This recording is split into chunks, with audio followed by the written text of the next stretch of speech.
Caros irmãos e irmãs, que a paz do Mestre Jesus esteja com todos.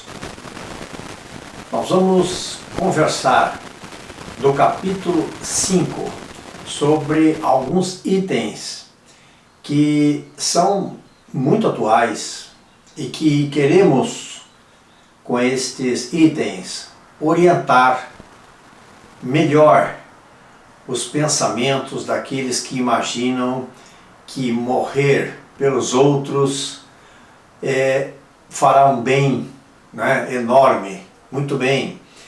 No item 29, ele nos diz o seguinte: é lícito para o infeliz procurar a morte para torná-la útil a alguém?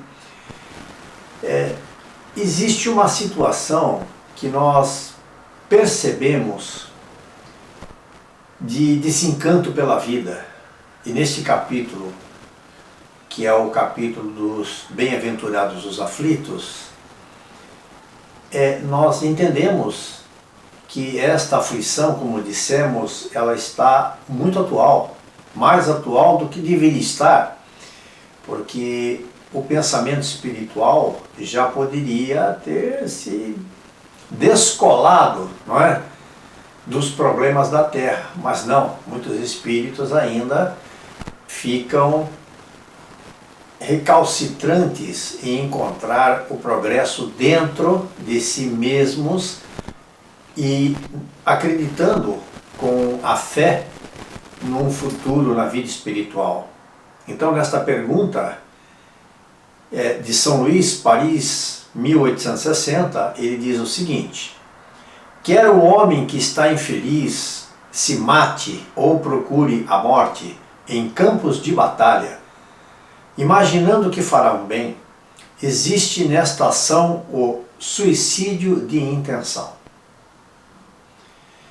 Embora ele não tenha tirado a própria vida de fato, como dissemos, é um texto extremamente atual, porque nós vemos pais de família, mães de família, se enganjando em guerras que não tem nada a ver com eles. E nem a causa desta guerra é válida para estas pessoas que vão procurar a morte no campo de batalha que não está nem perto do seu país. Não é que ele está lutando pelo país, mas ele não está nem perto do seu país. E por quê? Por que que estas pessoas têm esta vontade de se enganjar em guerras? O espírito ainda primitivo, o espírito ainda guerreiro, mas no sentido da morte, do sangue, do cheiro da morte. Existem espíritos que se comprazem nesta situação, buscam então guerras em todas as partes do globo, quando deveriam estar enganjados em causas de paz. A ideia que a sua morte, a morte daquele que se enganjou numa guerra, não é, fará um bem coletivo, é apenas um disfarce, como diz São Luís, é uma ilusão para uma ideia criminosa. É uma ideia criminosa procurar tirar a vida. Porque a vida corporal, onde o espírito necessita dela para a sua evolução, ela por si só já é uma dádiva de Deus. Agora, a vida como um todo, esta vida que o espírito terá para sempre, ela é uma concessão divina e você não pode tirá-la, não pode subjugar o seu espírito a esses pensamentos e atos que não condizem absolutamente com a evolução espiritual. Existem vários tipos de suicídio. Tabagismo é um tipo de suicídio, não é? O pessoal vai fumando, lá um belo dia aquele cigarro começa a fazer mal, vem aí problemas de situações extremamente graves, alcoolismo, drogas, remédios, atitudes que levam à morte, não é? Infarto, AVC, muita situação complicada que acontece na maturidade do corpo, ela decorre exatamente desses problemas durante a vida em que as pessoas não observaram a sua saúde, a saúde do corpo. A abnegação se trata em não temer a morte quando enfrentar o perigo para ser útil. Aqui nós temos uma situação diferente. Por exemplo, nós podemos citar os médicos, os enfermeiros que se doam em sacrifício para ajudar na cura de doenças contagiosas. São pessoas que estão para o bem coletivo, doando a sua fraternidade, o seu amor, a necessidade da sua presença, a necessidade da sua ciência para salvar vidas. Maria Madalena, quando Jesus se despediu deste orbe, ela foi cuidar dos leprosos na cidadela onde viviam perto de Jerusalém, e lá ela contraiu a doença da lepra.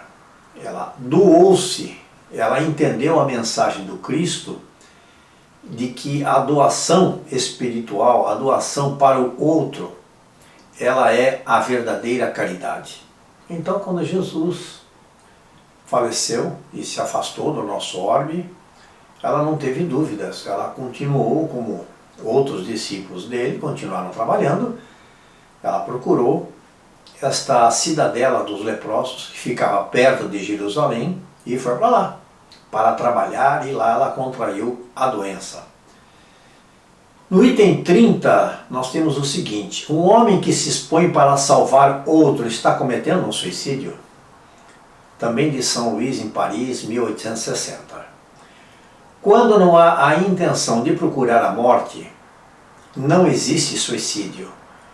Quando este homem, que nós estamos aqui nos referindo, se expõe para salvar outra pessoa, ele não está procurando o suicídio, ele está tentando salvar a vida de alguém.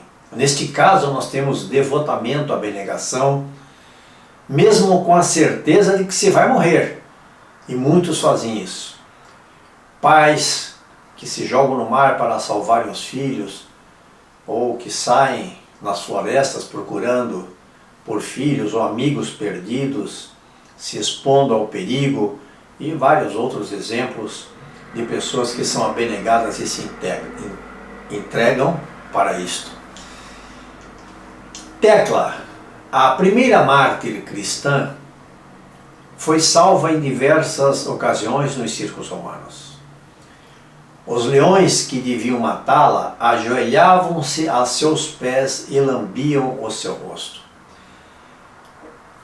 Ela não estava se entregando para a morte, ela era obrigada naquela situação, nos circos romanos, onde os cristãos eram jogados às feras, mas os próprios animais, obviamente movimentados pela força dos espíritos celestes e com a ordem de Deus, não deixavam com que esses animais, matassem, não é?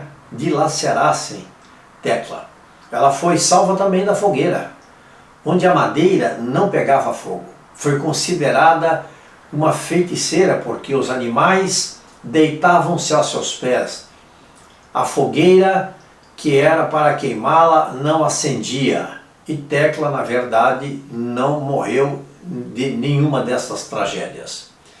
A providência divina pode querer levar à prova da resignação até o último limite. Desta maneira, nós não podemos decidir pela vida dos outros, pela vida daquele que está numa situação de morte. Então você vai acelerar a morte, porque pode ser que nesses últimos minutos, horas, dias da vida de alguém que está condenado à morte irremediavelmente, não tem mais o que fazer, seja aquele momento que a providência divina preparou para ele entender então aquilo que ele deveria ter feito ou não fez e ter o seu arrependimento. Os que aceitam, no item 31 diz o seguinte: os que aceitam resignados os seus sofrimentos, trabalham para eles mesmos e podem tornar seus sofrimentos proveitosos para os outros. Por quê?